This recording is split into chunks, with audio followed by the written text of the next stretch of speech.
return to the Father, because there's no way you can return to God and be angry at your earthly father. So thank you all so much, right? People around the world donated to Bond at rebuildingtheman.com, or they call 800-411-2663, and we're still committed to pointing the right way for men and women to return to the Father. I just want to say thank you for everything that you do. You've absolutely changed my life for the positive, and I just want to thank you. I was 29-year-old beta, living at home with my mom, and just was living in fear and in doubt, and I couldn't hold down a job. And then I found you, and I started listening. I started just being more at peace, and I forgave my mom, and I forgave my father. And it's like right after that, everything just changed in my life, and I was able to get a good job, and I moved out, and I live on my own now, and everything has just changed. And I just want to say thank you, and I appreciate you for spreading that message. It really is a positive message. Amazing. That's good, man. I want people to know God loves us in ways that there are no words to express, because you have nothing to compare it to, right? Stay with the silent prayer. You haven't seen anything yet. It gets better.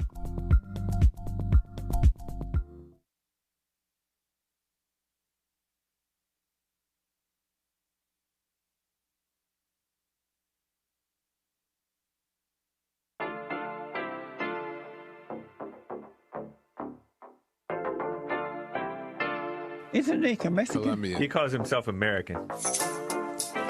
What is this? Anchor Baby. And in this corner, it's the American Anchor Baby. Daddy's home. That's an offensive term. People find that hurtful. You mean it's not politically correct? Excuse me. I'll use the word anchor baby. You know, he's an anchor baby in Canada. Tell him we still rolling with Trump, too. Anchor baby, the whole thing sounds horrific. You're just making it sound like immigrants are these horrific, greedy people. Ustedes pueden aceptar mi negocio o aceptar las consecuencias. Plata o plomo. So you would be considered white, in my opinion. You the blackest one in this room. I think so. And what happened was his mama got pregnant on the other side of the border, and then a few hours before, just before it was time for him to pop out, she jumped across the border and let him fall on America's soil. So he became the anchor baby. You don't call him the anchor baby for nothing. Amazing. We like this anchor baby, right?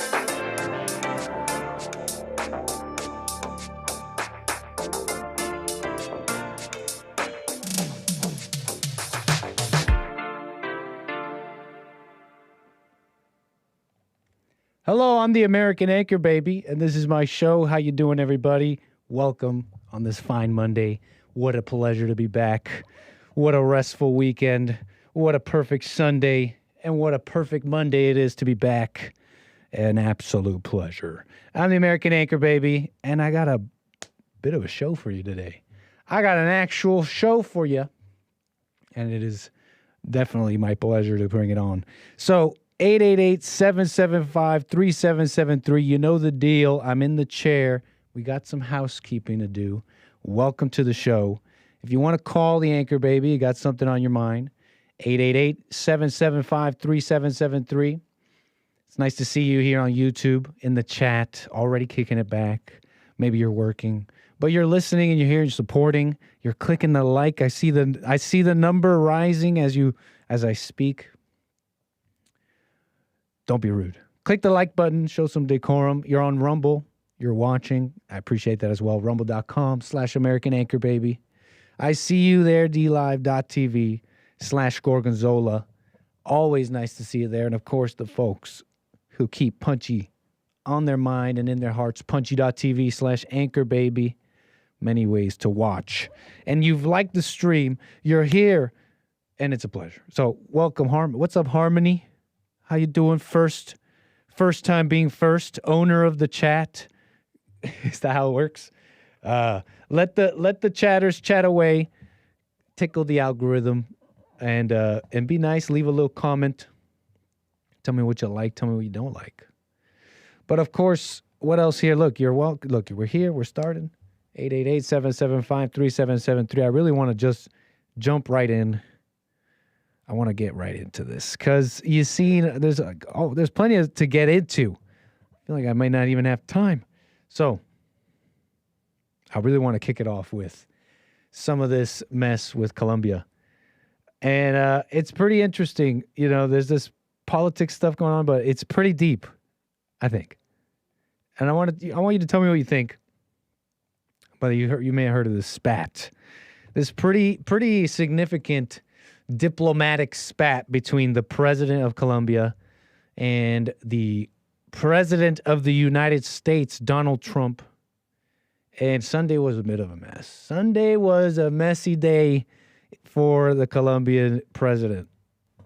And the story goes basically, 2 C-17s, these big military cargo planes, stuffed with Colombian illegals, 160 of them. You know, look at them. Just, is this inhumane? Look at them, handcuffed. What? Is this wrong? Anybody feeling emotional looking at them? They're getting in the plane and they're just stuffed in there. So 2 of these,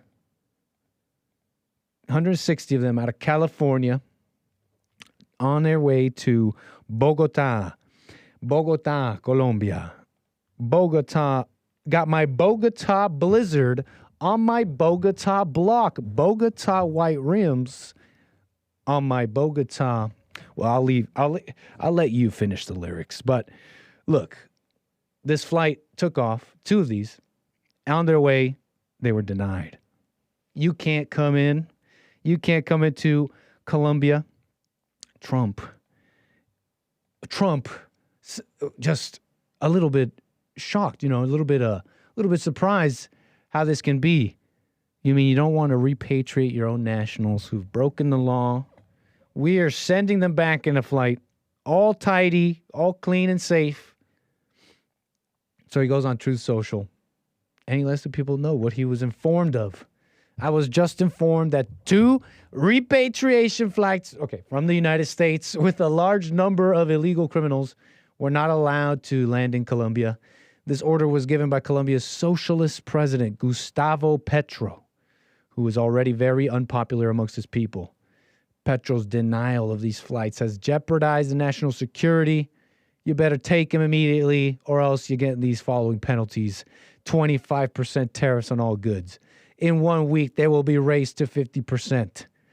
A travel ban and immediate visa revocations on the Colombian government officials, allies, supporters, sanctions on the visas, enhanced customs and border protection. He's like, and I want his dog, and I want that dog and his family dead. No. A little mafiosi, but he doesn't want to do anything illegal. I'm just messing around. Trump's energy here, making it happen. And he's like, this is what's going to happen if we can't work this out, where we're sending back your illegals, sir. And the guy, you know, I want to get into this, you know. So the penalties, he's saying the penalties, Democrats, apoplectic, they're in the media, they're on Twitter, they're on X, they're saying, wow, Trump wants to punish Colombia, Alexandria Ocasio-Cortez. Trump is about to make every American pay even more for coffee to punish Colombia. And she's trying to educate and remind us that we pay the tariffs, not Colombia. And that's how tariffs work, right? It's goods that are imported. You put a little tariff on them. It's more expensive to bring them in, but who's paying the tariff? Well, it's the companies that are importing them. The American companies or international companies in America importing these goods that pay the tariffs. Where will those tariffs, you know, you can see that trickling down to the consumer. It's not an unsound concept here. It's not, the Democrats are not standing on necessarily an unsound concept, but this is their big response. Trump is about to make inflation worse. This is their big response. Remember what they're responding to. They're framing the attack as an attack on you, the citizen. This tariff is on you. They're lying, trying to make it sound like he's a big tough guy fighting the nations of the world when it's really you. But they're really standing on, you just got to peel it back a little bit. Remember, they care more about coffee prices, and they don't really care about that even. They don't care about coffee prices. This is political. My team needs to win. They don't care about coffee prices. They don't care about that. It's they care more about coffee prices than they care about governing. Their basic rules, the border, safety, etc. So remember that when they say that you're going to pay more for eggs, you're going to pay more for coffee.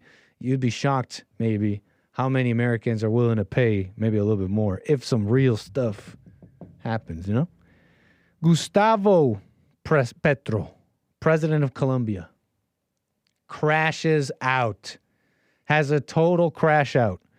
Like, it should be a career-ending, impeachable crash out on social media. Someone, like, he goes nuts. And he's just like, look at this. Wall of text. Blah, blah, blah, blah, blah, blah. Look at this. Look at this. Look at this. I'm not necessarily going to read this all. There are some parts. Gustavo Petro. We'll read that later, maybe. Honduras is joining Honduran President Xiomara Castro. She's getting in on it. And it's like, oh, man, look, is this the bedfellows you want? Gustavo Petro. Pueblo hondureño, quiero manifestar que esperamos que la nueva administración norteamericana del presidente electo. Yeah. Big threats, basically. In the case of unnecessary reprisal against our migrants, we would have to consider a change in our military cooperation policies with the USA. For decades, they've maintained military bases on our soil without paying a cent. So, big old, little bit of a fight, okay. And the fight is over repatriating their own nationals. You wonder, what's the big idea? What's the big problem? It's economic. There's a couple levels here. Maybe you're not aware of some of them. You might welcome some of this information. Remittances, for example. That's like a chunk of an economy for some of these countries. And remittances is what? Nationals that live and work in America, whether illegal, whether illegal, and they send their money back to Mexico or Honduras or wherever, Colombia. They send that money back, and that money circulates there. It gets spent on goods there and all that. So, and that's a whole thing. This big deportation is cutting into that, It's a logistical thing. They're largely criminals. They're largely a criminal element, especially with the deportations with Tom Homan and Trump. They're focused on the violent criminals. So it's like, oh man, you're telling us we got to take back these people. Our GDP went up when we got rid of them. You know what I'm saying? Like, oh, so it's a mess. He's crashing out. Pero ¿sabes qué? Hasta aquí llegó la dicha, señores. Bajo de la nube. Little Colombian dichos for you. The party's over, basically. The party's over. Big folds have already come in. And they're saying, yeah, we'll do whatever you say, Mr. President. So whatever happened with Gustavo Petro, I don't know if he was calmed down, if he came down from some sort of cloud, metaphorically, not chemically. It's just Gustavo Petro, just an hour after President Trump announced retaliation against Colombia for refusing entry deportation flights. President has caved and even offered their own planes for deportations. You know what, Mr. President? You can use our planes. You can use the presidential plane. This guy, you got to understand what this could have been and what it was about over what? The ego of a man. Gustavo Petro. And you'll understand this in his crash out. He's going off. He's like, you know what? I don't even like traveling to the United States. Estados Unidos. That's how they write. That's USA basically in Spanish. EEUU. It's a little boring. I confess. There's some good things about America. Like, for example, I like going to the black neighborhoods of Washington. That's what this guy's saying. This guy's in the middle of fighting with Trump, about to plunge a lot of business people and just, Colombian citizens into economic problems. And he doesn't care. And he kicks it off like this. And I don't even care about the United States. It's boring. I don't even, but you know what I do like is the black neighborhoods of Washington. There I saw a fight in the Capitol in the United States between the blacks and the Latinos, which to me is just so stupid. They should be united. This guy's a liberal. This guy's a liberation theology, grievance theology loser. I confess, he names a bunch of people that he does like. I confess that that Sacco and Vanzetti, are those names that are familiar to you? I didn't even know these names. Gustavo Petro, educating me. Sacco and Vanzetti, they were basically two Italian terrorists, anarchists. It's a story that's its setting is back in 1890, back in the 1900s, later 1910s, whatever. In America, these immigrants, Italians, they were convicted of murder, okay? But it was controversial. They said that he didn't do it. It was just a racist. They just hated Italians. It was a racist job, and so they had this whole anarchism and got all activated over this. You understand? It kind of reminds me a little bit of the ADL, doesn't it? You know, the founding of the ADL, the Anti-Defamation League, was that story. Leo Frank was accused of doing something terrible to some young white girl, but the ADL was, created to defend Leo Frank. They said those accusations were a terrible lie. I'll let you make your own conclusions. I really don't know. I honestly don't care.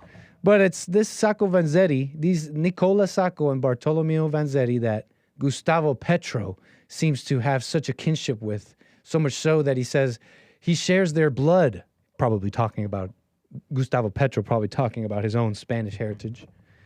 And he just goes on about crap, about just, he calls Trump, I don't like your oil, Trump. It's gonna destroy this human species and society. He talks about resisting Trump. He makes little claims too, little schizo claims, but not so schizo. Not so schizo about Trump. I don't think Trump would do this, but Washington might. They call them coups. They call them color revolutions. A little bit of Washington's colored history, planting their guys in foreign governments. And so he's just going on, and he's come down from the clouds. They're saying, we'll do what you want. Anything else about this crash out? There's really a lot of juicy stuff in there. We might get back to it. But I really want to continue here because there's something, this where it gets maybe interesting for you. Because that's the news, the crash out, Trump, Colombia. And really, Trump showing that he really is going to do the job. Isn't that amazing? Who the American people have backing them. So, Gustavo Petro, his story, I want to do this real quick. April 19th, 1970, Colombia held a presidential election between Gustavo Rojas Pinilla and a Misael Pastrana Borrero. And I'm telling you about this because to understand the setting of what's going on here a little bit, you got to take in a little bit of Colombia's political history. And I hope you'll find this as interesting as I do because it speaks to the conversation, the ongoing debate, really, of the West, of the Western world, and a fight that continues today. It really involves many things here, so I hope you'll find this interesting. So a little bit on Colombia's political history. Historically, there's two parties, basically. But it's not a two-party system in that there's not two major parties like America. It was like that maybe at one point. But now they have a whole bunch of parties. but they align themselves under conservative, liberal, and somewhere in between. So historically, there are those two parties, the Conservative Party of Colombia and the Liberal Party. This Conservative Party of Colombia, to summarize, maybe even crudely, represents basically the values, and especially at its inception, going back at its inception, represented the values of the ruling class at the time. The ruling class. And I say that ruling class with an asterisk. It's one of those class warfare words. I don't mean to add any morality to this. It's just they were the ones. They were the landed Colombian intellectual elite, and they had the wealth and power. They had Spanish ancestry from the Spanish that colonized Latin America. And so this Conservative Party of Colombia represented these values. And what were they? Essentially, their close ties to the Catholic Church.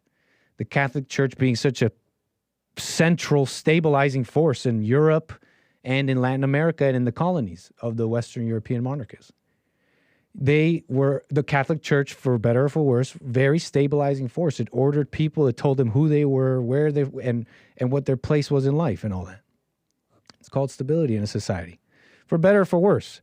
So they're deeply tied with the Catholic Church, and fought against the liberalization ideals of these liberal ideals of voting and different things. It was a direct challenge to their wealth and power. You understand? Mariano Ospina Rodriguez, the creator of this Colombian Conservative Party, Spanish influence, white looking, looks kind of white in these paintings. You know what I mean? Like, you're taking in what I'm trying to describe of this Conservative Party and what they represented, the stability, the authority. And the liberals, they have questions about this authority, the rights of the people, how out of touch the ruling class is or was, the oppression of the church. All these direct challenges are questions that the West has been having. You realize when you think about it, when you kind of sit back and think about it a little bit, you realize the modern world that we're enjoying today is like continuously having this same conversation, the same debate. The Europeans, they gave us the modern world that we know today, and then they had questions about it, misunderstandings. Maybe they forgot something, and it crescendoed during a time, for example, we call the French Revolution. And those same questions, it's only gotten more complicated since too, because of anger. There's a no end to the reasons you come up with anger. But you also realize there's no going back. Some people wish for kings and priests to come back. They see the degeneracy and the problems in society today, and they wish for kings and priests to come back. And it's an interesting thing. I realize those people have fear as well. And I don't know, the Hindus might be right. We're stuck in, reality is stuck in a cycle, like samsara, Kali Yuga. But that's crazy. That's over here up there. Let's come back down to earth. I'm telling you about Colombia. And it really is interesting. The fight they're having, the conservative liberal parties of Colombia, is like the fight of the French Revolution. It continues on today. And this fight devolved into crazy violence. We're talking between 1948 and 1958. This was a period in Colombia, they call it la violencia. And there were assassinations, rural unrest and fighting and thievery, and they call it partisan violence or whatever. Crazy violence. So in the midst of this violence, Rojas Pinilla, that you may remember, I just mentioned him, is the man who was involved in the presidential election in 1970. This man was a general in the Colombian army, and he overthrew the president at the time, becomes dictator. Literally, he becomes dictator of Colombia. And he actually brought back a little bit of stability. Right at the beginning, of course, he stopped la violencia. But he was he was like a liberal, you know. He stoked anger with women's suffrage, gave women the right to vote, civil liberties and stuff like that, inequality. That's what he was about. And what's funny is the people ended up turning on him too. The people ended up turning on him too, mass protests, and he resigned. The savior, he would wear this general's garb, and it was so many medals, and he had these. I've only seen like some writings about this and all the posters, like the art about it.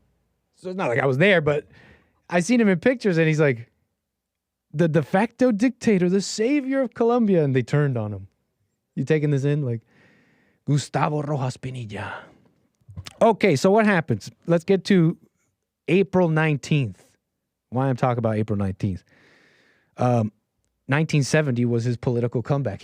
The dictator general who led a coup d'etat, took over Colombia, comes back and is like, hey, no, let's play democracy. I'm cool with that. Let's do a presidential election. And he loses. He loses, and his supporters and all the angry youth of Colombia come together, and they start an armed left-wing guerrilla insurgent group in Colombia, fueled by Marxism and liberation theology. You know, they say they claimed the April 19th election was rigged, and that's their name of their movement, Movimiento 19, M19.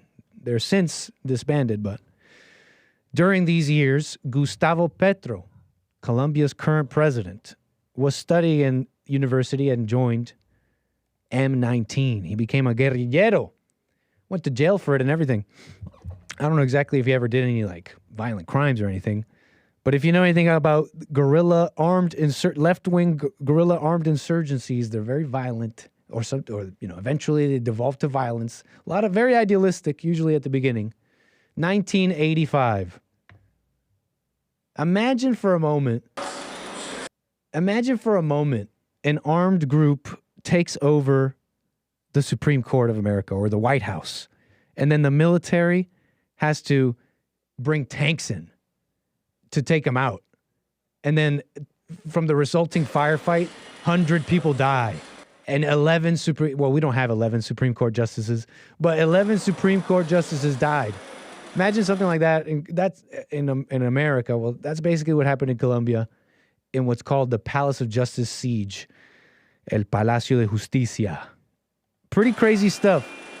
It's pretty wild when you look at the footage if you're interested in this kind of stuff. But that's how it went down. Gustavo Petro, that's Colombia's current president. He was a young guy, but he was an active member. There's no reports or anything or any evidence at all that he was involved in this at all. In fact, most likely in jail. But yeah, that's who Gustavo Petro is, or was, or whatever. Is Gustavo Petro a guerrilla guy? Is he a guerrillero, as they call him today? Is he a guerrillero? How did a guerrillero become the president of Colombia? You got to understand that over the years, these guerrilla armed insurgencies like M19, another one known as FARC, F-A-R-C, they changed their strategy. And they decided that armed conflict is not the way. They got to use democracy. They got to use the power of democracy. Take that in for a moment. Democracy is perfect, right? Doesn't the Democrats love democracy? Why are you, they're trying to get rid of our democracy. So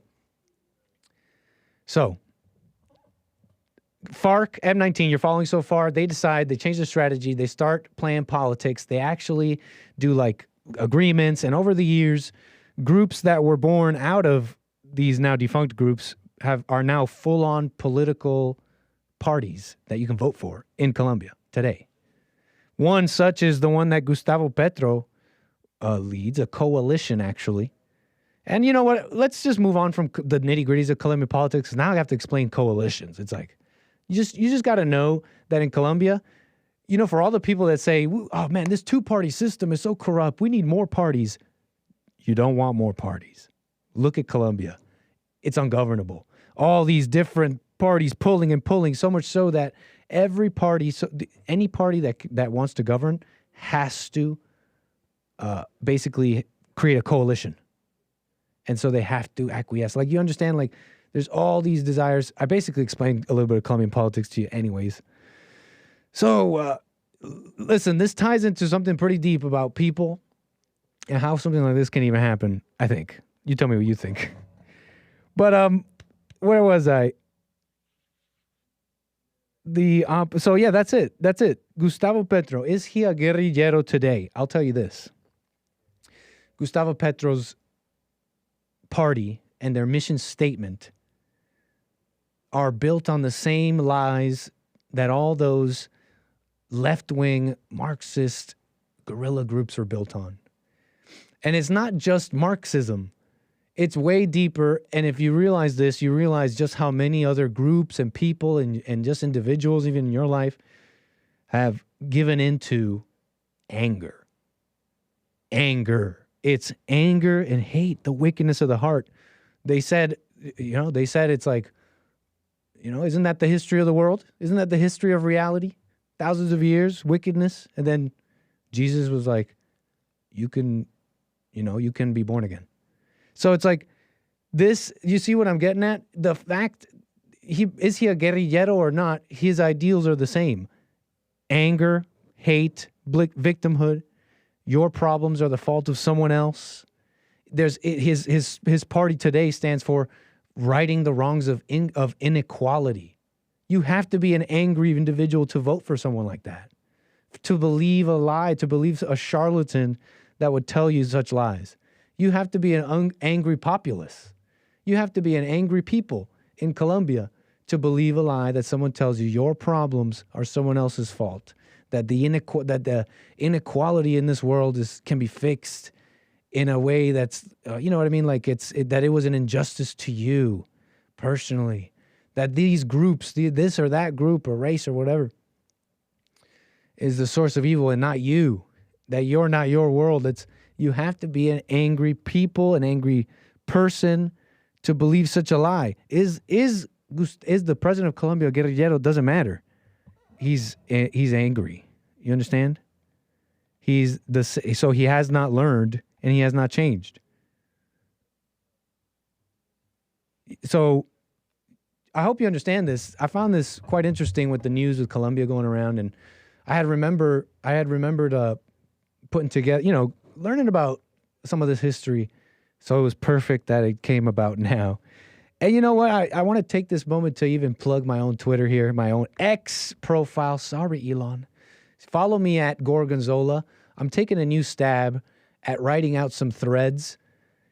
And I did one. This was my first one I did about this topic. Colombia's president was an active member.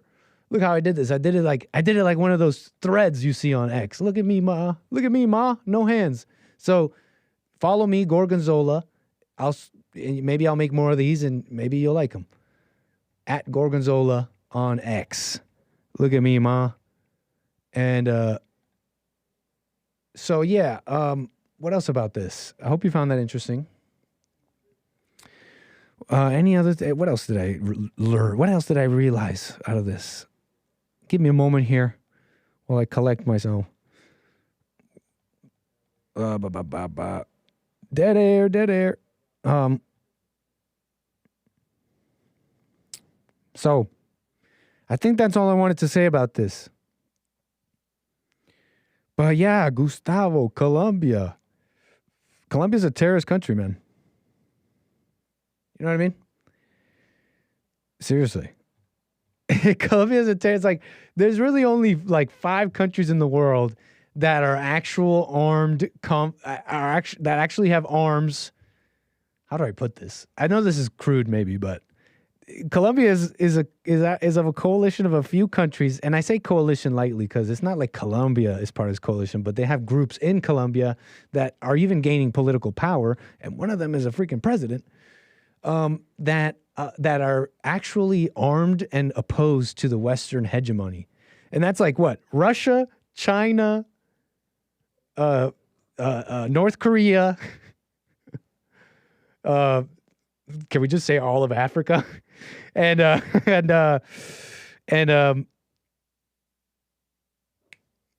Colombia. What a mess. Colombia, man. Colombians, what's going on? Terrorist country. So what else I want to say about that? I think we're done with that. I did want to mention that many of you are probably very worried. You're wondering, man, this is amazing reporting, but is this going to affect? You know what? I'm going to stop myself there before I say something I don't know. But I will say, here's something I do know for a fact, is this is actually pretty darn good. And this is Punchy's Coffee. You know about it a little bit. And I have no shame plugging this. I'm pretty excited about it. We worked hard on this. And it sounds like some people might already be liking it, enjoying it. Please, please, please let me know what you think. Honest thoughts if you get yourself a bag. Rebuildingtheman.com/stores. This is Punchy's Coffee. Anyways, maybe I'll tell you more about it later. So do you get the point? The world has one problem. The world has one problem. The wicked heart. The anger. That's the only problem the world has. And there's many who want to, they're even feared. They're like, you know what? Now I see why the church had to like be a certain way. Look at what happens when people lose their mind. Now, I'm rambling a bit. Let me get back to the church later. I might have a point about that, but let's move on from Colombia. Trump handled that. It got handled. You know what else is getting handled? ICE. You know, the ICE, I was wondering, hey, guys, where can I watch the ICE deportation live streams? I was kind of joking. I didn't think they'd actually do it. And I'm a little joking. It's not live. This may not be live. But the ICE deportations live streams are being run by Dr. Phil and you're blackpilling. Have you seen that meme? It's kind of a... It's like... Anyways, no need to explain it. But you're blackpilling, really? Dr. Phil is running the ICE deportations with Tom Homan, and you want to say it's over? Okay, maybe it's not the mass deportations that some of us might want. I mean, we're talking transformative, millions and millions. We're talking, right? That's the real deportation. But I'm getting ready to. So Dr. Phil is out there deporting these illegals. And you're saying we're losing? We're saying I'm getting ready to meet with Tom Homan, and we're going to brief what's happening tomorrow, what we're going to do, how we're going to do it, go over all the security protocol, because wow, it's a pretty got the soaking music in the background. High this is religious risk. I feel it's religious mission that we're going on.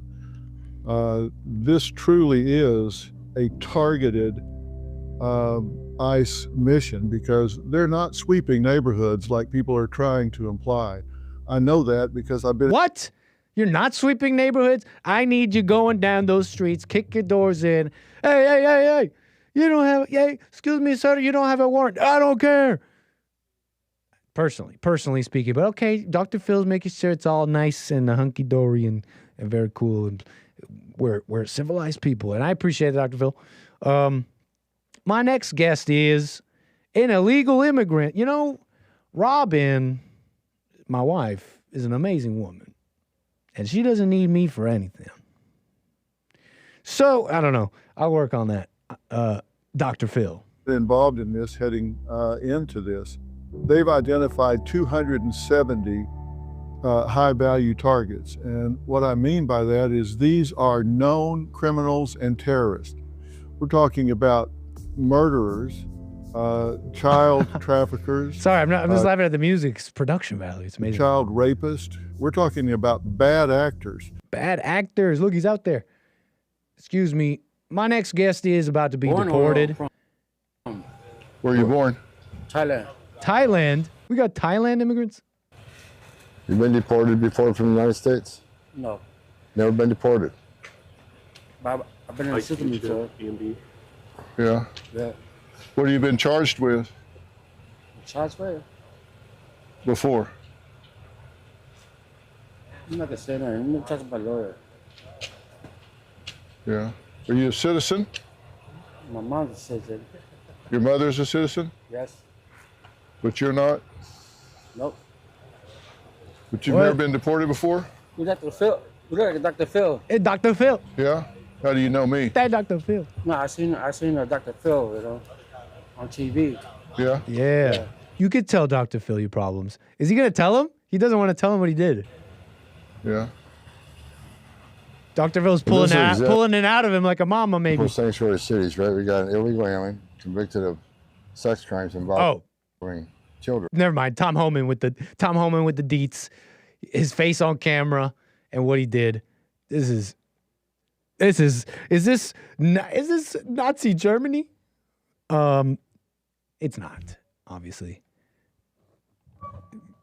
But what else about this? Let me keep it moving here. Deportation update. Let's keep it going. 888-775-3773. Tom Homan. Look, they're not messing around, man. At least with what they were saying, right? The violent criminals. Chicago, Illinois. They got the Ford F-150 music. We want to arrest public safety threats.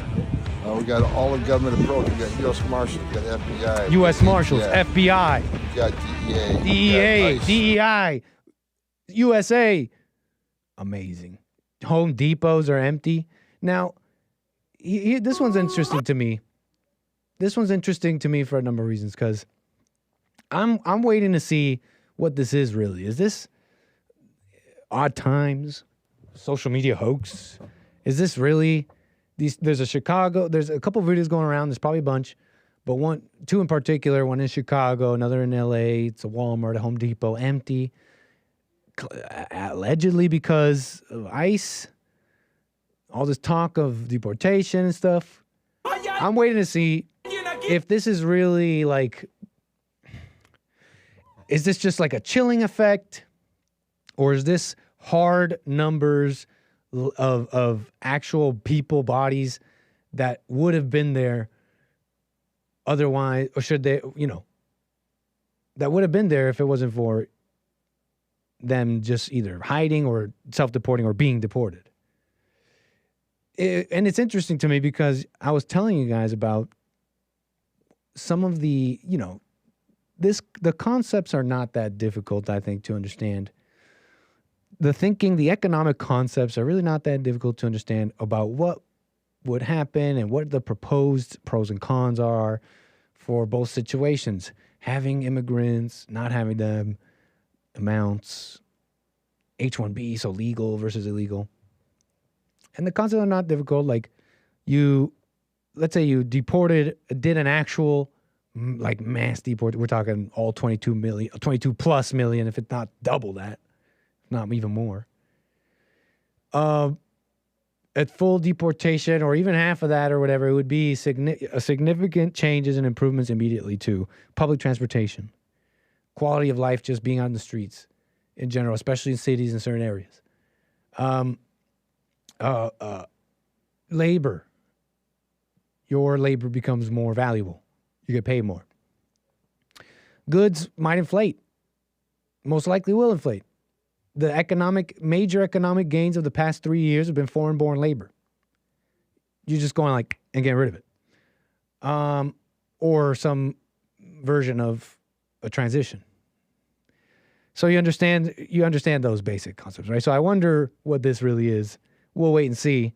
But there's videos that are going around like, holy crap, it's ghost towns.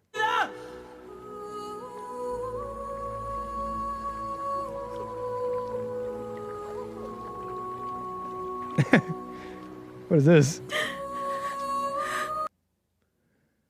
Oh, I guess that's Titanic music or something. So yeah, empty.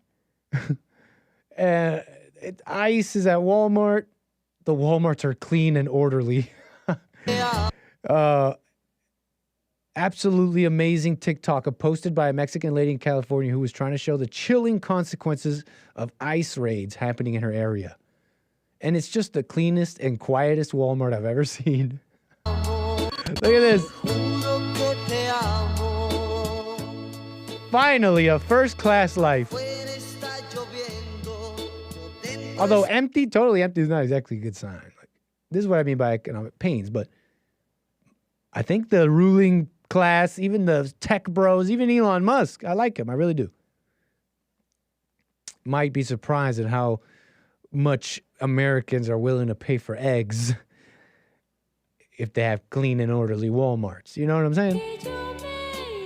So Mexican music. So what else? You know what else? Another point when seeing these videos, another realization happens. You realize it was always this easy. It was always this easy. You just needed political will, some backbone, and but not just that. You need a modicum of working with people, and the proof is in the pudding, right? Colombia, all you had to do, the own rhinos, the executive orders like deportations.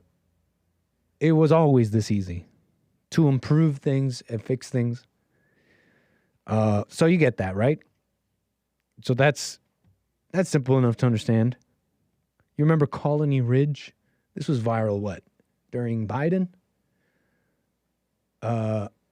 Real estate developer has created a third world city here in Texas for thousands of illegals. The Real Daily Wire flew a helicopter over Colony Ridge, Texas, which is 40 miles north of Houston. You remember this?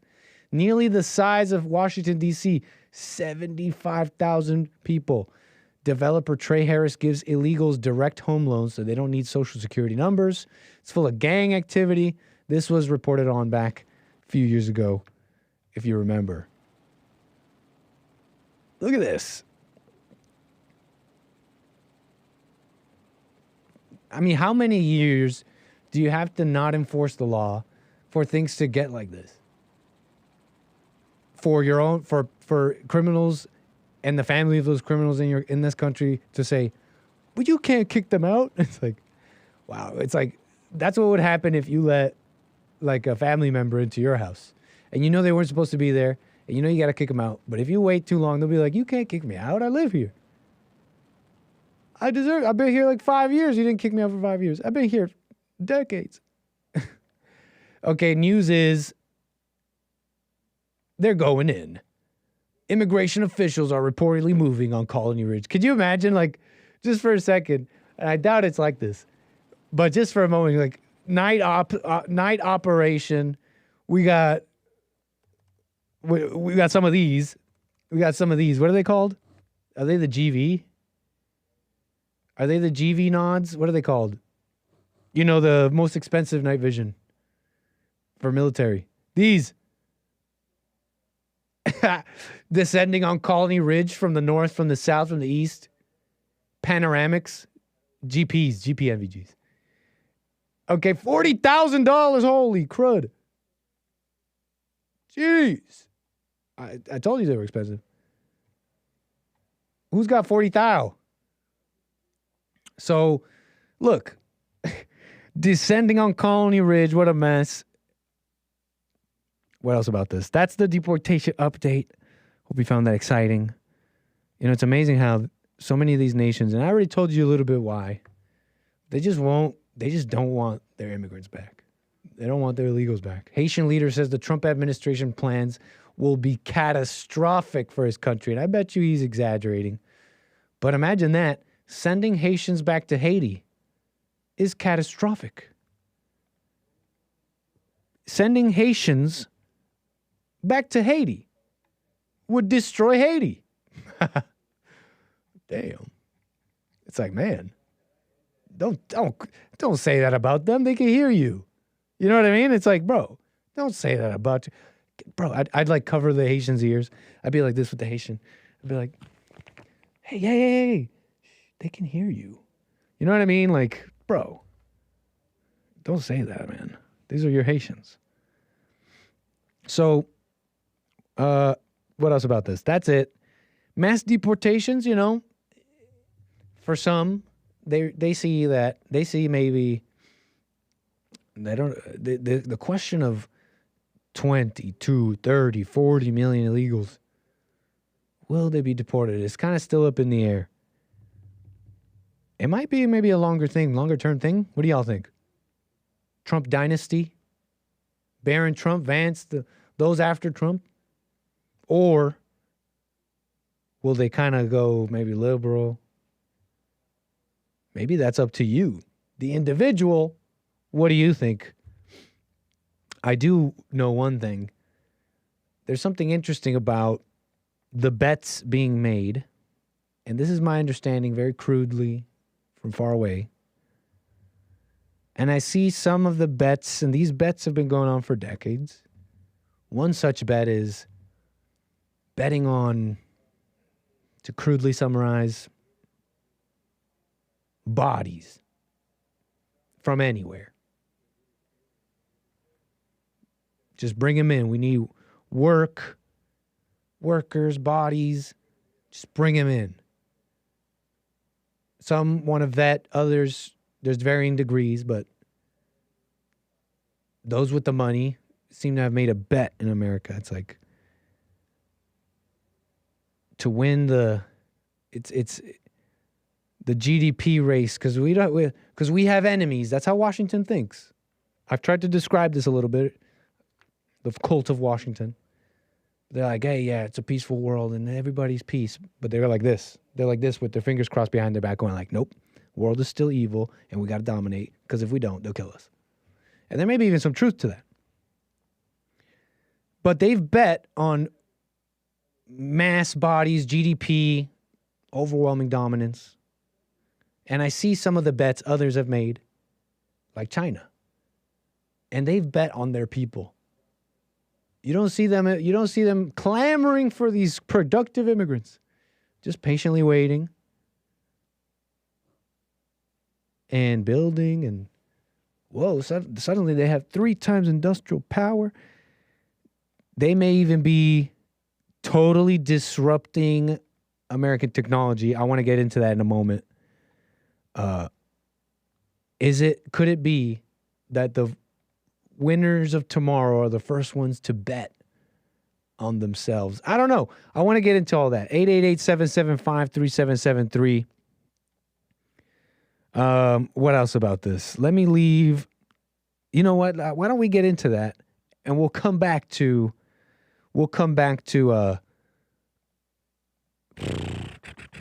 let's not get ahead of ourselves here. Let's slow it down. Let's keep it going how we're going here. We'll get back to Deepseek AI.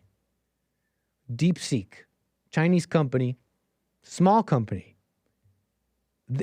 Not even their main project, their side project has totally destroyed all the most advanced AI models, and they did it as a side project for pennies. So, engineers, we need the best. We need the smartest. I want to get to that. I do want to get to that, but I had something else here. We were just talking about mass deportations, a little update on the deportations. You may have seen an interview with J.D. Vance, the fresh new VP, Vice President of the United States. He was interviewed by Face the Nation. He was on a Face the Nation interview. CBS reporter Margaret Brennan interviewed him. The clips are going around. You may have seen it. You may have at least seen like them sitting here. And so the clips are going around. I saw it. I'll say this.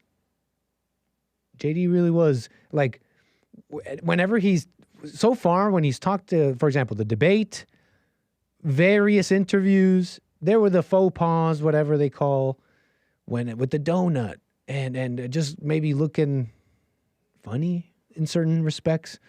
But overwhelmingly, in these public speaking scenarios, interviews, and debates, he's been like, I gotta say, like MAGA Inc., but like perfect when you needed MAGA Inc.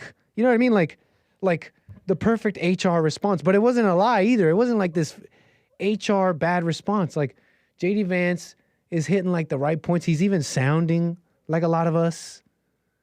He's sounding like us a little. And I want to explain why that's kind of interesting. I want to get into this really quick. I thought this was interesting. Margaret, I got to say, was absolutely terrible. She was terrible. Biting and nasty. And she was making faces. You know, you're not supposed to judge, not even with your face. Look at her. I want you to see this. This is 2 minutes in, not even 2 minutes into the interview. This is Margaret Brennan, CBS reporter, not even 2 minutes into the interview. Watch this and tell me if you think I'm crazy. 888-775-3773. The fight in our wars. Both the Wall Street Journal and the National Review, conservative publications, as you know, have been critical of Tulsi Gabbard. The Review called her an atrocious nominee who deserves to be defeated. They compared her defense of Edward Snowden, the fugitive who stole U.S. secrets, to an attorney general who thinks the mob gets a bad rap. Her refusal to accept U.S. intelligence findings that Assad gassed his own people, they said, was like a nominee for OMB director not being able to count. Does any of this give you pause, putting her in charge of the U.S. intelligence community? Yes or no? No, Margaret, look, these are publications. Yes or no? She mildly, though? She mildly, though. Yes or no? It was like not even 2 minutes in. Charge of the U.S. intelligence. Look. Does any Side of this give you pause, putting her in charge of the U.S. intelligence community? Yes or no? No, Margaret. Look at this. Look at that. Let me do it. Let me do the face. If you're not hearing me talk, it's because I'm doing a face. If you're listening to the podcast, look at the video. Any of those problems? You have any problem with that at all? Huh? I'm adding to it maybe. But look, make your faces. Barely 2 minutes in. I thought she was terrible. But she hit the questions. So everybody wants to know. J6, you guys cool with those guys getting out? Perfectly handled. I thought he handled a lot of these very well. And it almost like it's like a non. It's like, yeah, offensive, sure, but really non-offensive at the same time. Like, it's like the conservative, it's like conglomerate. No, what's the word I'm looking for? It's like corporate. But but anything MAGA, anything really Trump, even if it's corporate, it's going to be a little good. And I thought this was a lot good. So whatever. They get into Catholic churches. Speaking of Catholic churches, Colombia, conservatives, check it out. They get into the Catholic churches and birthright citizenship. Watch this. Has to do with immigration. Sure. The U.S. Conference of Catholic Bishops this week condemned some of the executive orders signed by President Trump, specifically those allowing immigration and customs enforcement to enter churches and to enter schools. Do you personally support the idea of conducting a raid or enforcement action in a church service, at a school? Well, let me address this. Of course, if you have a person who is convicted of a violent crime, whether they're an illegal immigrant or a non-illegal immigrant, you have to go and get that person to protect the public safety. That's not unique to immigration. But let me just address this particular issue, Margaret, because as a practicing Catholic, I was actually heartbroken by that statement.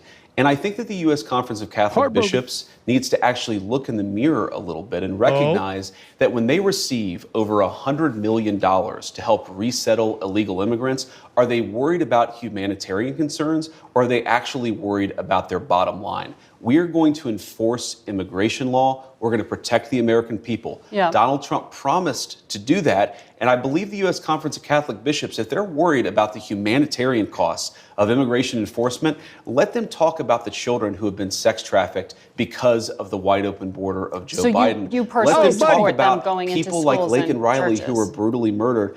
I support us doing law enforcement against violent criminals, whether they're illegal immigrants or anybody else, in a way that keeps us safe. Let me ask this question, Margaret. Let's separate the immigration issue. If you had a violent murderer in a school, of course I want law enforcement to go and get that person out. She says, of course. He must have learned that one from Trump. He turned it on her. Of course. So what's the point of the question?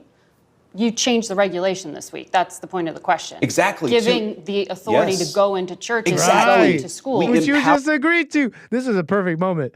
This was delicious. Empowered law enforcement to enforce But the that law also everywhere has a to protect knock-on Americans. Effect, Oh, a chilling buddy. effect, She must be realizing. She must by now have realized the hole that she fell in. But Miss Margaret, Mrs. Brennan, big smacks. And this is what I mean by corporate, because the question was yes or no, right? The question was like, would you let ICE go into a church like that, huh? During school, huh? Would you really do it? His answer was basically yes. Duh. But he doesn't answer yes or no. He's got like the shh, you know? But the shh is good because he's shh for Trump, which is the truth. But in this case, so delicious, and it's like that's kind of that's what I mean by I think a good counterpart to Trump here. It's like send JD to that interview. We need a little bit of a different vibe there, but he said yes. We're gonna send them in there, and they go on another great interaction here. Let's watch. To people to not send their kids to school. I desperately hope it has a chilling effect on illegal immigrants coming into our country. You think the U.S. Conference of Catholic Bishops are actively hiding criminals from I think the U.S. Conference of Catholic Bishops has frankly not been a good partner in common sense immigration enforcement that the American people voted for. And I hope, again, as a devout Catholic, that they'll do better.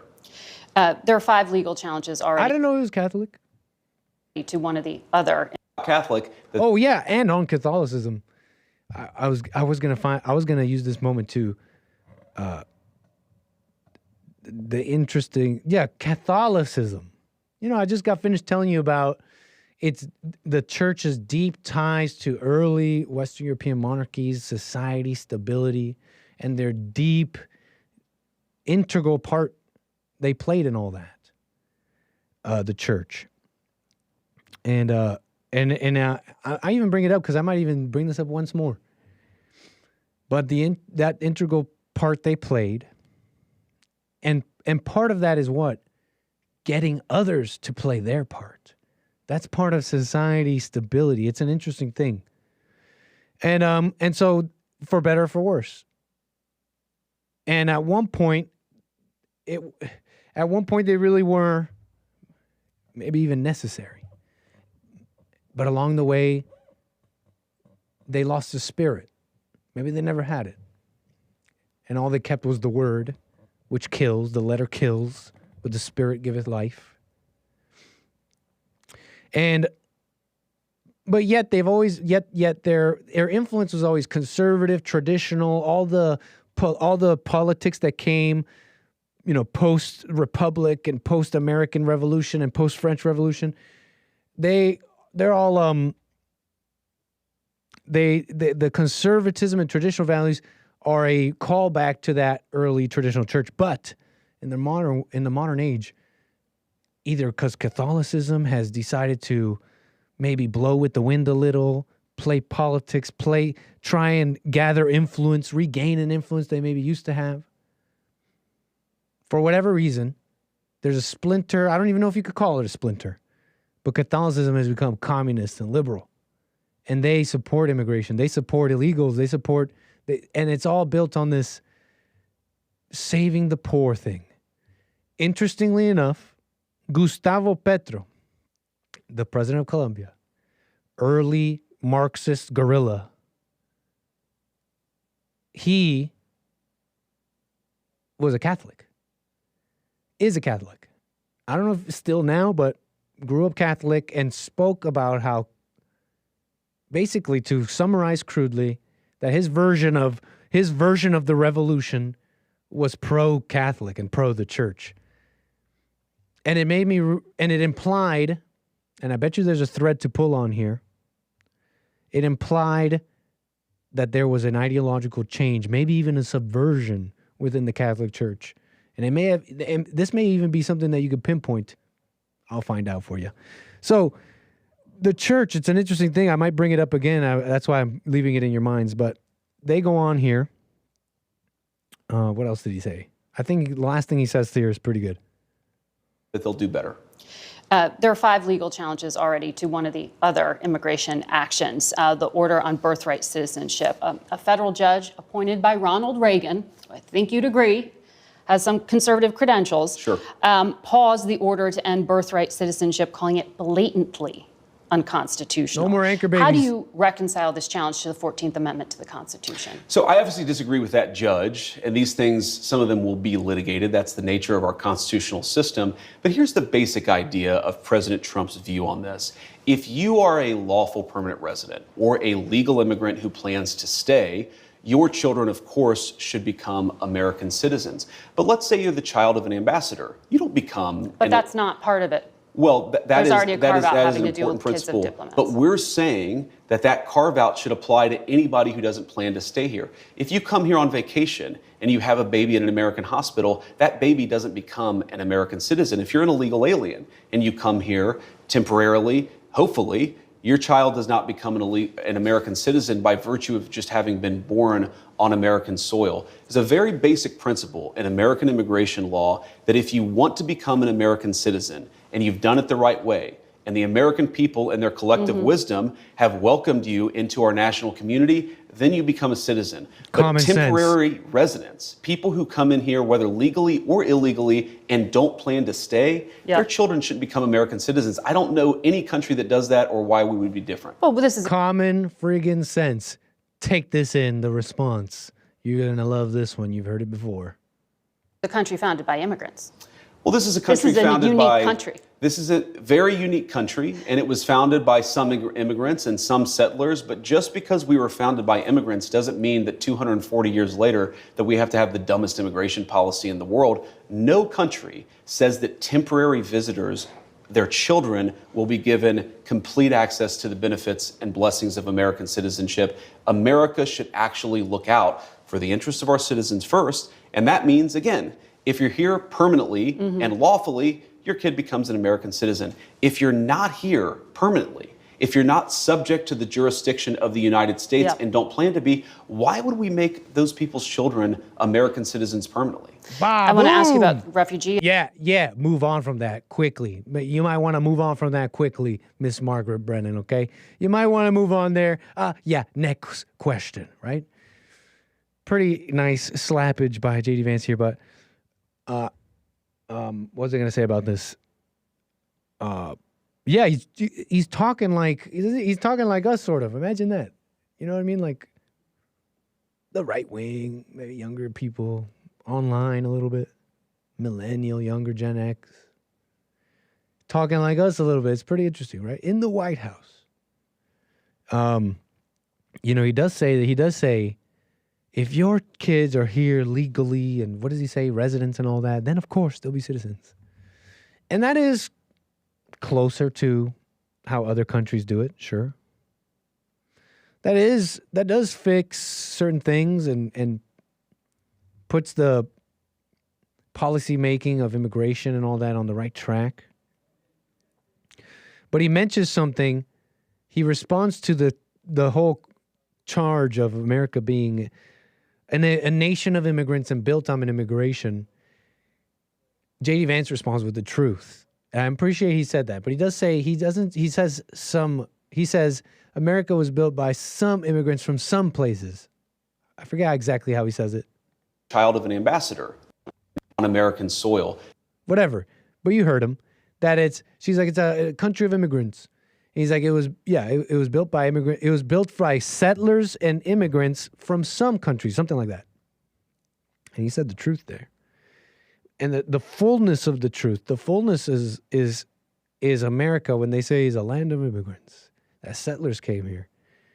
They're talking about Europeans, not everywhere. It's a simple concept. It's quite a simple concept. But yeah, that's all it is. It's not immigrants from everywhere. It's immigrants from Europe. America's land of immigrants is an extension of Europe, specifically Europe. It was in, I forget where, I don't know if it's Constitution, but it was in some laws even about immigration. White individuals of good standing. Something like that. It's an extension of Europe, or was. And so, I like JD, yeah. When he says this, if you're here legally and all that, it goes further than that. If you go back to the time I'm talking about, I guess. I don't know if that's a good enough argument for today, but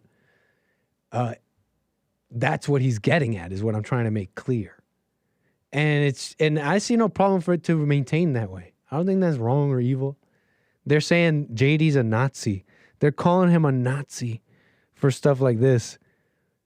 They're calling him a Nazi. The Nazis also wanted more babies. JD Vance, I want more babies in America, JD Vance says in his first public address as vice president. Oh, yeah? Well, the Nazis wanted more babies too. So much so they barred married women from working and created the Cross of Honor of the German mother. Based? Well, these Nazis ain't so bad. No, I'm joking, but obviously a Nazi can do good things. And I don't say that with vinegar. Even a Nazi can do something good. But it's like Nazis also breathed. Should we not breathe either? Nazis, you know what I mean? So the Nazis wanted more babies too, is their argument. And I just think there's nothing controversial about more babies. And I personally also think there's nothing controversial of more white babies. Of America's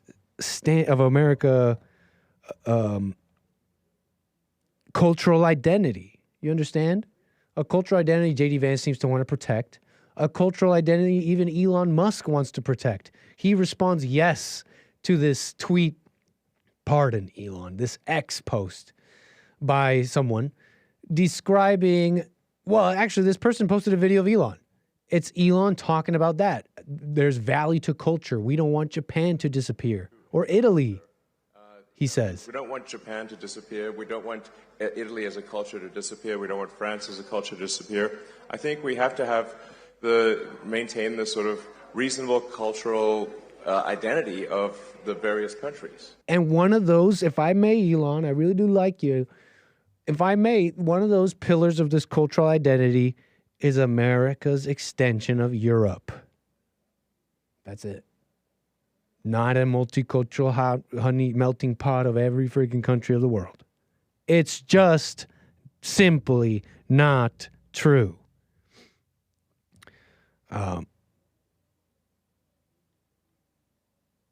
So what else about this? Well, they simply will not be those countries. Italy is the people of Italy. The buildings are there, but really, what is Italy? Italy is the people of Italy. Yeah, buddy. Clap away. So Elon, what else about this? I mean, obviously, this doesn't. You're not missing the significance, right? H-1B, you realize why the H-1B visa topic became such an issue. And I can't say I'm too happy with the empire, what the empire has bet on. And maybe it's good or necessary or it's calculated, this whole some immigration thing. I personally don't know. I trust Trump. I think he cares about the American worker. America first. I don't think many others do. It may be interim or necessary bets. And if someone I trust to make these bets, and it's not easy ones, they're definitely not easy bets. I'm glad I don't have to make them, is Trump. We really will just have to wait and see. But you realize what I mean, right? It doesn't seem their bet on everyone but the American, I don't think I'm too happy with. We'll see how it turns out. Maybe there'll be enough white engineers. Maybe there'll be enough white engineers. I just don't know. So what can I say about it? I'm just reporting on some of the news and some of the things I see here. I do want to keep it moving here. 888-775-3773. I'll finish off some of these links I had overflowing from this segment we just did, and then we'll move on to Deepseek AI. Some of you guys' pockets might be hurting a little bit. So, ooh. Sorry, NVIDIA stockholders. We all hurting. But let me get to, let me finish this off. Check this in. Mexicans protesting out in the streets. Oh, geez. Sorry, headphones users. You are now dead. You are deceased, and I apologize. But for the rest of you, look at these Mexicans protesting.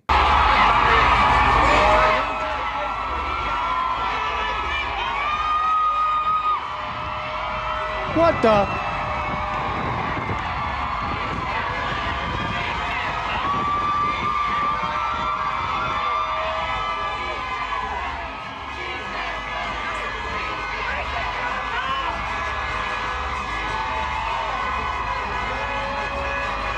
They got the cumbia. They got the terrorist cumbia. Basically terrorists now, right?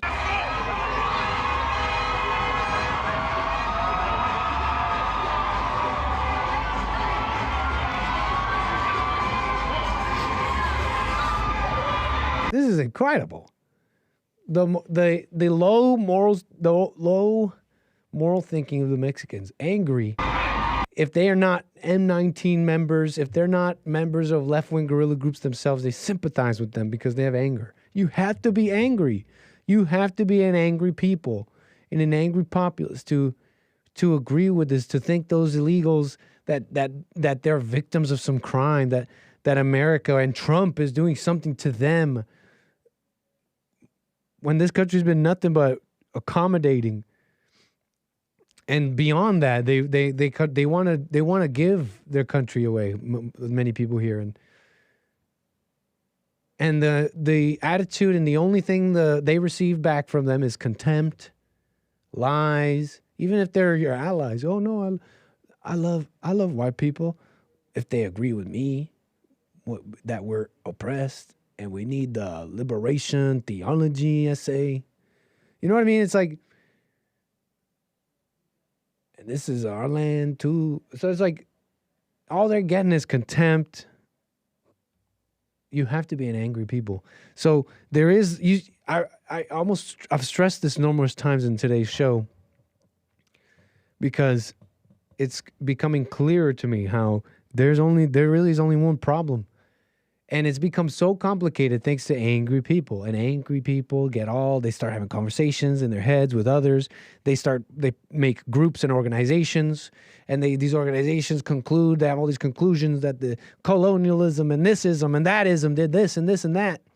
And it's these layers of stories. And it's like, what's the real answer? And so-called people who think they're good and have a good heart, they're like, let me figure this out. What's really going on here? Why are they poor? Why are they angry? Why are they sad? Some get sucked in, some others, it's like, what's the answer? What's the answer? It's like, no, stop with all this thinking. You don't need it. It's not in a book. It's not in a certain point in history that we could pinpoint. This is what happened here. This is when it happened. It's nowhere ever out there. It's never out there. It's nowhere else. It's the wickedness of the human heart. And whole peoples can become wicked. Like their wickedness can get turned, you could put like gas on the pedal. Because what happens with wicked people? Wicked people team up and they choose the lowest common denominator to coalesce. And obviously the easiest one is race, for example. It's like, we're family. We're Mexicans. They're doing this to us. They're doing this to our families. This is an attack on us. And so now you see how easy it is to control people. And they have to be angry for this to happen. What else here? Please, ICE, make sure you go to all these places. We need an ICE ex-envoy to make sure they're collecting and gathering all these videos and evidence and making their way down there, okay? And you know what's funny about this and interesting? I don't think people care about the guilt trip. I don't think the Americans are caring about the guilt trip. You guys seen this? Selena Gomez having herself a little cry. If she's crying, repeat after me, class. If she's crying, she's lying. And Selena Gomez had herself a little cry over the Nazi Gestapo raids on the immigrants, the illegals in America. But apparently, according to the reports, she quickly deleted this video after outrage from the fans. And look, she posted here, as you can see, there seems to be evidence for this. It's a black screen that says, apparently, it's not okay to show empathy for people. And so what's the video? Let me know, guys, if this is the full one or if there's more. If there's more delicious tears. Yes. Yes, your tears. Eric Cartman. Just wanted to say that I'm so sorry. Just wanted to say that I'm so sorry. All my people are getting attacked. Children. Did she say my people? My people. Oh, my people, mi gente. All my people are getting attacked. Attacked? Children. I don't understand. I'm so sorry. I wish I could do something, but I can't. I don't know. Give them money. To do. Pay them money. Pay them money. Give them money, Selena. Give them money. Lots of money. And no organization, no charity. Go to those families and give out your wealth. I'll try everything, I promise. Yeah. When she's crying, she's lying. Nobody cares about the people they're crying about. She's not crying for those are not. She's posted it. That's helping. That's really helping them. These people you believe are truly being attacked. Right. This is what she's saying. She says they're being attacked by a government. Like, how can anyone do something about that? Very, very few individuals in this world have the capital and connections to maybe do something for these people. And she's one of these people. She says, you know what I'll do? I will cry and post a video of me crying. And she didn't get the response she wanted.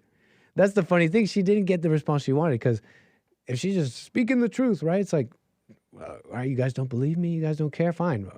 But she deleted it and is saying apparently it's not okay to show empathy for people. Little like backhanded, like not even mentioning what it is that people, like, why not say it? Say it clearly. You guys, I deleted this video because you guys apparently hate Mexicans or whatever she wants to say. And hate people who show empathy. But no, she's like little tiny text here. Ashamed. Letting the world make you feel shame. It's controlled by people. It's an angry, evil person. Like most people. But that's an angry, evil, wicked person. Not a crying person who cares for the Mexican people. If she's crying, she's lying. So now you understand, please. I hope you now understand a little bit more. I hope you see a little bit clear. That's it with that, I think. The Mexican protest. Selena. What else about this? Selena, is that the full video? If she's crying, she's lying. Just wanted to Stop. Sorry, just play random videos. Sobbing. Wait, there's 30 more seconds. There may be 30 more seconds, folks. Hold on.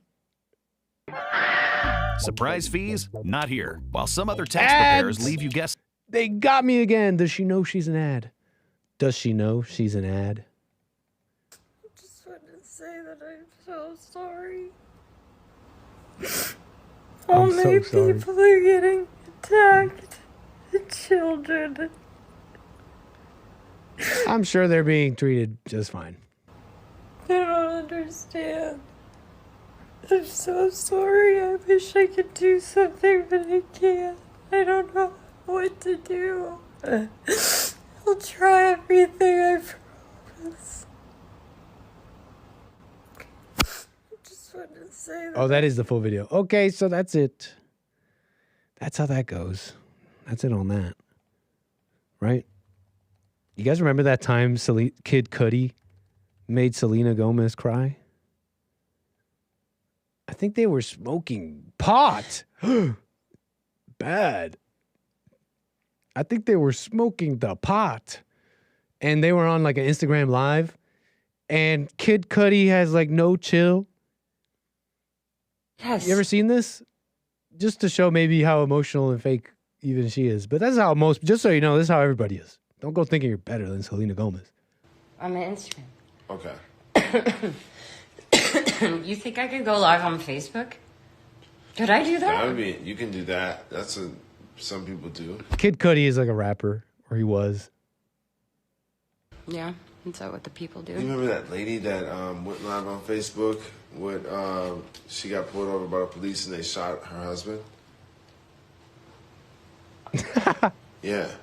Okay. And she had the whole thing on FaceTime Live. That's no. Yeah, it was gnarly. Okay, well It's that's like 3 years Bro, it's like Kid Cudi doesn't know how to act in public. ago. You got a chip on your shoulder. I don't like that. And then she throws on this emotional routine. That's bad. This is not just a passing remark. Let me give this the proper attention. It's crazy. It's really sad. It was like when... Yes. Yeah. I don't know exactly what situation Kid Cudi was talking about back then. But, yeah, you know how it is with this. Maybe that particular story, maybe it was true. But that whole movement, it was like, police brutality, the cops, they're killing black people. It's like, oh, we've already learned the lessons from those years. At least the people who were thinking, who were thinking even just a little bit. They saw the clamoring and the debates and have now come to realize black people kill cops more than cops kill blacks. And other factoids, little factoids that came out of all that. You think he was just talking about life, he black?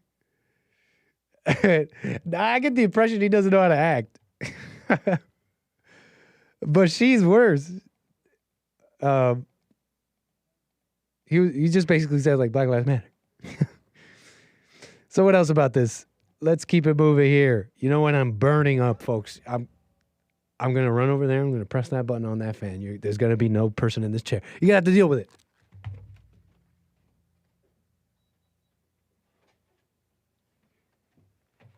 Whew. Very unprofessional.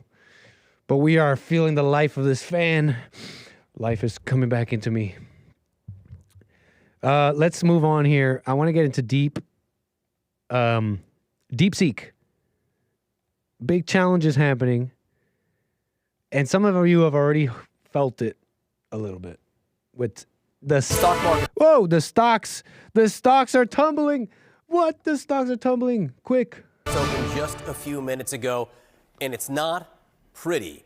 Down big, especially the tech-heavy NASDAQ. CNN's Matt Egan is here to explain what we're seeing and why, Matt. Yeah, John, we've got a bit of a tech sell-off this morning, and it's being caused by earth-shattering developments in the AI space. So let's take a look at this. Did you see the Dow? Down more than 140 points right now. The S&P solidly lower, but the real action... We're bleeding, boys! Is over here in the NASDAQ, 600 points lower, nearly 3%, on track for one of its worst days in the past 2 years. And here's why. There's a Chinese startup that few people had ever heard of until the past few days, and it has emerged as a real player in the AI arms race. It's called... You're hearing about it. They're telling you about it. And I want to get into it. So they're plunging. It's a total plunge. Oh, you already saw it. It's seeming like a total plunge. NASDAQ, all these different things. So what's happening is just a few days ago, Deepseek R1 was released by a Chinese company called Deepseek. And there's this term that's thrown around. It's called the ability to think in these AI spaces. It's been thrown around, and this terminology has been thrown around for OpenAI's models, known as O1 and O3. And you may be familiar with OpenAI, led by Sam Altman, the guy that does it. Elon Musk and Sam, they don't get along. But OpenAI runs ChatGPT. And if you know anything about O1, it is interesting, to say the least. It's like the first of these real talk. How do they describe it? Human speech AIs. You know, it's like you're talking to it. Like, just talk to it regular. It can do pretty complex things.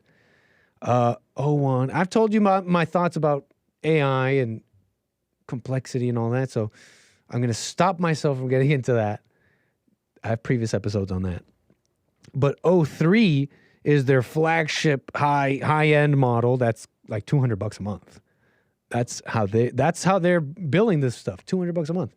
O3, ability to think. So that's that. few days ago, Deepseek R1 was released. And it, on the fundamentals, blows ChatGPT 01, 03, Meta's stuff, pretty much all the players. I wouldn't say blowing them out of the water is me exaggerating, but you got to take in on the fundamentals. And one of these days we're going to do an episode on exactly how language models work. You might find that interesting, what I mean by fundamentals, but they beat them, okay? This Chinese Deepseek R1 is smarter than OpenAI's AIs. You following me? And what else? By the numbers, let me see if I get you some numbers. To put it simply, it costs money to develop these things. You get that, right? It costs money. Engineers, employees, but not even just that. Electricity, the substantial electricity costs and energy costs when you're running all these graphics processing units, these GPUs, all of this technology to train these models. In fact, the power consumption alone costs millions, right? For developing these language models. So what do I mean by developing? These language models are developed over time. They're trained, and training is essentially, imagine like you're teaching and training a youngin, a child or a student or an animal, whatever, to understand this concept abstractly.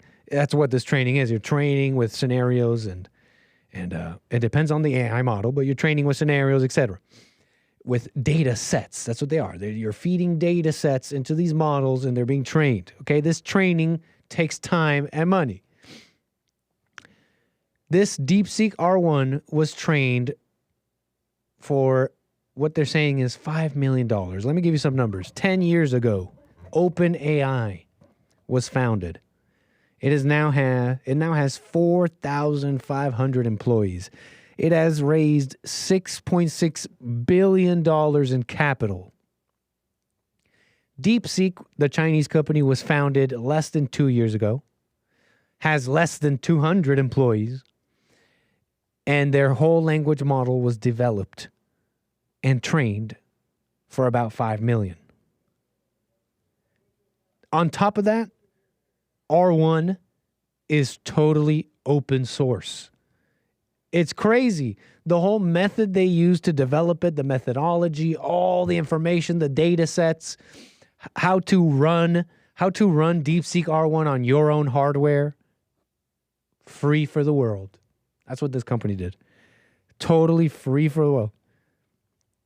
Now, some are wondering many things here. Some are wondering many things here because this release of this AI, this plunge in let's call it a correction in the markets, because a lot of these companies were already overvalued.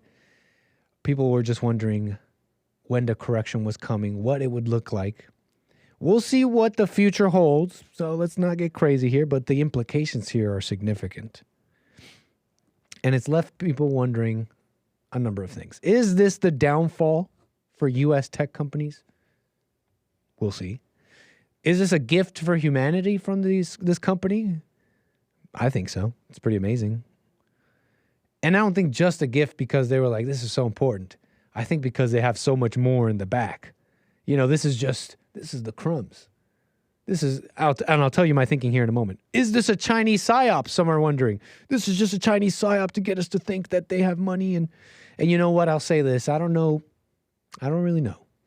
But I'll say this to the Fed in my chat and on my Twitter, leaving a comment on my video, leaving the one comment on videos I see sometimes, that it's ridiculous to think that China would ever be better than America in any way. To the federal agent trying to dissuade me here, and I'm just messing around, I'll tell you this, this is a serious challenge. And it's so interesting, if any of this is true, and it seems to be because they've released it all and just you could see their methodology. It is an interesting challenge. And I want to stress one particular detail about this, because people are wondering, well, how are they going to make money? They released all this open source so everybody can use it. How is it really? This is going to be a disruptive company for America. They don't even have a model to make money. You have to understand this shakeup, the true details of this shakeup. This small company in China, a small company in China, comparatively to the other AI companies, for a side project, it was a side project, ended up developing a direct competitor to the best AIs that took hundreds of millions of dollars, and they did it all for a few million. And it was a side project. Proof, let me give you proof that this was a side project. Here are people closely related and developer. One account on X responding to this very question: how are they going to make money? Deepseek's holding is a quaint company. Many years, this is translated, I'm sure it's a little difficult maybe, but Deepseek's holding is a quaint company, many years already. Super smart guys with top math background happened to own a lot of GPU for trading/mining purposes. And Deepseek is their side project for squeezing those GPUs. This reply went viral. And because this person working with them added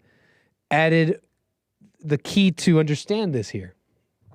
That they're not even making money with this. This was a side project of some of the top math guys on this little company. And this is what they were able to do. You see the implications here? It's like, what are some of these Chinese companies holding on to? What are they working on? And maybe you start seeing some of this other stuff about like the bets that I was talking about earlier. And they seem to have bet on their own engineers. China has seemed to have bet on their own engineers. I just wonder about strategies and bets here. I would like to see an unleashing. If it even exists, maybe it doesn't even exist. That's kind of another concept here. Maybe it's just not even there. But unleashing of the American engineers. They're smart guys here, aren't there? The white baby engineers, come on. The people who gave us the modern world. Maybe it's possible. Maybe they don't exist. But our government should be focused on, you know what I mean? Like, let's say they don't exist. Then our government has to shrink. So be it. This is my thinking. A government that, what's their job? What are they supposed to do? I agree with Elon. Protect the cultural identity. And it's like, if the leaders and the elite of America think that our GDP is a little bit more important than cultural identity right now because we got a war to win or something like that, I think that's wrong. If we have to shrink to focus on the white engineers and, Americans, so that they may grow, and I think maybe that's the right way. This is my thinking. That's the Chinese bet. They bet on themselves. And we may maybe I'm talking crap, but we may just be seeing the fruits of that. The world might just start seeing the fruits of that. So that's that. I hope you enjoyed that. Let's see what else here. Hey, thank you, Wednesday's Nobody over there on Rumble. Appreciate the support. Appreciate the support from everybody here. Hope you've been enjoying the show so far. Harmony Grits with the back-to-back super chats here. Hey, we got super chats. Hold up. Harmony Grits says, the coffee is amazing. You hear that, Omid? Right on, Harmony Grits. Thank you so much. She also asks if I saw the Selena Gomez little clip and crying over the deportation stuffs. Definitely saw that. I hope you saw that with us. Harmony Grits has herself a bag of Punchy's coffee. She says it's amazing. I'm so glad. That's awesome. And please get yourself a bag and be honest. Tell me what you really think. And I invite you to try the whole bean, grind it up, and get the freshest taste. I was shocked at how fresh it can be when you get a whole bean. freshly ground. Even the ground coffee is freshly ground, freshly roasted. What can I say? I love it. Call me a shill. I'm a shill at heart because we worked hard on this. All the factoids I'm giving you about this coffee are absolutely true. And I wanted it to be good, at least good. It ended up being great. Specialty grade coffee, Punchy's Coffee, rebuildingtheman.com/stores. Thank you, Harmony Grits. Thanks for buying a bag and super chatting and let us know what you think. What else about this? Okay, that's the super chats. DLive.tv. Thanks for the support. Rock on, y'all. Let's see what else here. Let's keep it moving here. I think, one last thing for you in the last few minutes of the show. I believe I have one last thing for you in the last few minutes of the show. Because I was thinking about the Bible. I was thinking about the Bible a little bit. And really, this isn't even like, I don't even know if I have a point here. It's just some interesting thinking I had, maybe. And maybe a little ignorant. Maybe this will come off maybe a little ignorant, like, duh. So you'll bear with me a little bit, maybe. And I was thinking about the Bible and how old it is. I was like, wow, the old, I don't know, I just had a thought. I ended up looking into it, asking around. It's like, wait a second, the Old Testament is like really old, right? Like way older than the New Testament. Like really, really old. And yeah, the answer to that is yes. We're talking thousands of years. And the Bible, it includes the Hebrew Bible, right? The Torah, whatever they call it, the Hebrew Bible. It includes those writings. Old and New, that's the Old Testament, right? And I was just thinking about that. I was like, wow, so this stuff was preserved for this long. We should almost be, it almost evoked a gratitude in me that a culture could preserve something for so long. And you'll understand maybe that's important, why it might be important in a moment here. But they were able to preserve this for thousands of years. But yet, you read some of these stories and it's like these stories of people that are lost. They're lost and they're trying to seek God, but it almost seems like those people writing those stories in the Old Testament maybe themselves didn't understand God, but they were just trying their best. You can imagine old people thousands of years ago, and they see an earthquake, they see a fire, they see rain come down, right? And they're like, thank you, God, or God is punishing us. I really get this impression that that's why God takes on this almost fickle nature in the Old Testament. He gets mad and destroys, and then he's like, his grace and mercy overfloweth. It's just my impression, and I understand it might be crude. Tell me what you think, and tell me where I'm wrong. 888-775-3773. But I get this impression of these ancient peoples passing on these stories. But it's really just their stories and their impression of God. It's just their impression of God. And here he's punishing us. Here he's saving us. But somewhere in this narrative, somewhere in that, there is a God. There is a truth. There is something interesting. But I'm simply remarking on how old it is. The Hebrew Bible, so old, thousands of years. And then the story of Jesus in the New Testament, it hit me. And this is where you might laugh. It's like, duh. But it kind of hit me like, wait a second. Wait, hold on a second here. You need the Old Testament, like the New Testament is a response to the Old. Isn't it didn't they call it what did they call it? Like a completion of the law? You know what I mean? Don't they say that didn't Jesus himself say that you may have heard the 10 Commandments, and I'm paraphrasing here. You may have heard the law or the 10 Commandments, but I'll tell you this. The law and the commandments are all completed with these following two rules: to love your God more than anything, above everything else, and to love your neighbor like yourself. So it's like, wait a second. So you kind of need, it's like, you kind of need the old because the new is a response. So if you wanted to read the whole story, you got to read the beginning, middle, end. So it kind of, you know what I mean? Like it hit me like, how do I put this? That there is a gratitude to the Jews, to the old Hebrews, to those that preserved all this for so many years, even if they don't get it. You know what I mean? Because it's like Jesus came to help you get it. It's like for thousands of years you didn't get it. Isn't that the story of the Old Testament? Of them preserving the law and trying their best. And it's like, wow, there should be a gratitude and a reverence to that you were able to do that for so long and preserve that. But that's the story, right? Isn't that the story of Jesus? That basically for thousands of years you didn't get it. And the truth is love. So I'm just rambling about these things, but I just thought it was interesting because there's a lot of people mad about Judeo Christianity, for example. And I'm not here to tell you to agree with Israel or the politics. I really don't know. But it's interesting that people getting mad about Jews and no, we're not Judeo-Christian. It's like, actually, it is Judeo-Christian. It has to be Judeo-Christian for you to get it. Because it's like the story is the story of how thousands of years you didn't get it. Jesus came to tell you the truth. It's love. It's even Judeo-Islam.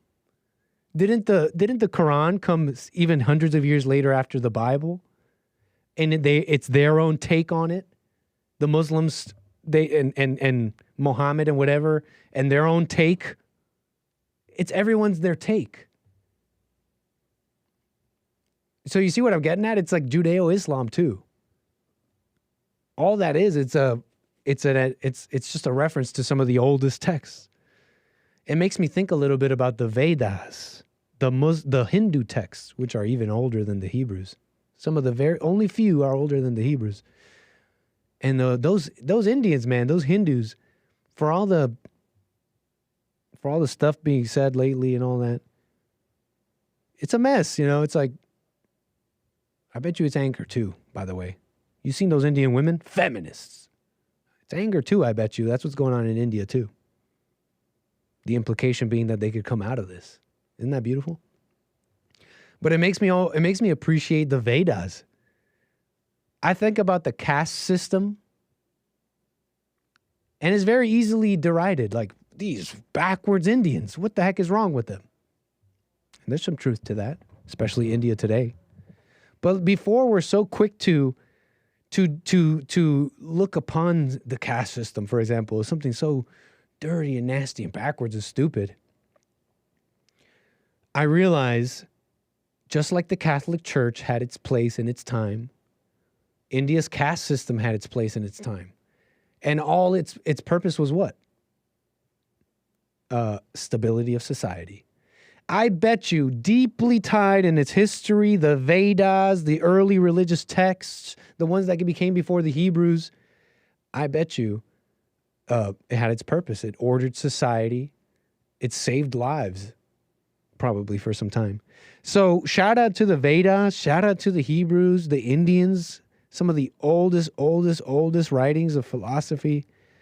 And I just found that fascinating. Shout out, that's all. I'm not saying what's true or good or anything. I just wonder if any of you have ever thought of this. And I hope you found that interesting. The caste system, you know, it's like the way to order society, people had to know their place. And maybe, I don't know, it's like, maybe you can crudely say the Indians had to lie to them and tell them that you're born like this. That's one way of looking at it. That's one way of looking at it. I'd rather take it in and just accept history as it was and maybe even learn something, because it's an interesting thing, no? I realized with the caste system what it was for. It had its purpose. And so, yeah. Vedas, what else did I want to say about this? I think I'm done rambling about that.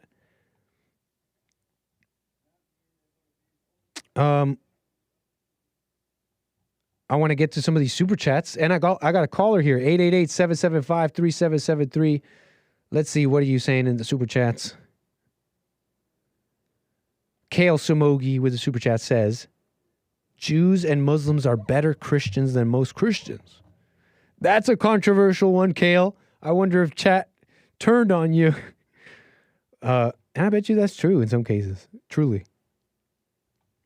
Let's see here. What else? All right, let's get to Thomas out of Long Island, New York. Thank you for your call, Thomas. You're on the air. Hey, how's it going, Nick? All is well, sir. Appreciate your call. Yeah, so I was just listening to the show, and I was listening to what you were talking about with the Old Testament and the New Testament, and just how old the Old Testament was, and how it's been preserved all this time. And it seems like you're kind of wondering, like, well, why was this preserved? Like what's? Seems like I am amazed. I would like to know why. I wasn't asking why, but that is a great question. Yeah. And I'm just amazed at the fact that it was preserved, and all that. Well, yeah, yes, and you also commented that that the New Testament was like a response to the Old Testament. That's my impression. It's a response and a completion of it. Well, I've had just similar curiosity and wondering, and I noticed in the New Testament, like Paul, he talks a lot about there's like one part, I can't tell you where it is, where he's talking about the law, and the law was given, and they're talking about the law in this way, that meaning like the law from the Old Testament, like the law of Moses, or the Ten Commandments and all of those laws in the Old Testament. And they were referring to it, but they're referring to it in this way that like they understood something about it that I don't understand. And so it made me kind of curious, and what I came up with, totally could be wrong here, but I'm just giving my little 2 cents. Hi. Is that when Adam and Eve we turned away from God, we had the fruit of the knowledge from the tree of the knowledge of good and evil, and we turned our backs to God, kind of, and then we wanted to be like gods. We wanted to be perfect, so God gave us the law and said, "Fine, here you go. Do this. If you do this, then you'll be perfect." And I think the reason that God gave the law, at least the way I see it, is that it reflects to us how imperfect and ungodly we are. And in that, we're able to see ourselves for what we truly are. And then in comes Jesus, the New Testament part, to save us from what we are. That was kind of like That's overall. It's a compelling theory. I mean, why do you write down rules for someone? It's because they know they can't follow them. You know what I mean? Yeah, they can't follow them. But let's say they want them because they want to be like gods. So they're like, how do we be perfect? Because that's what all evil people want to be, right? I see what you're saying. I really don't know, but it's a compelling theory for that reason.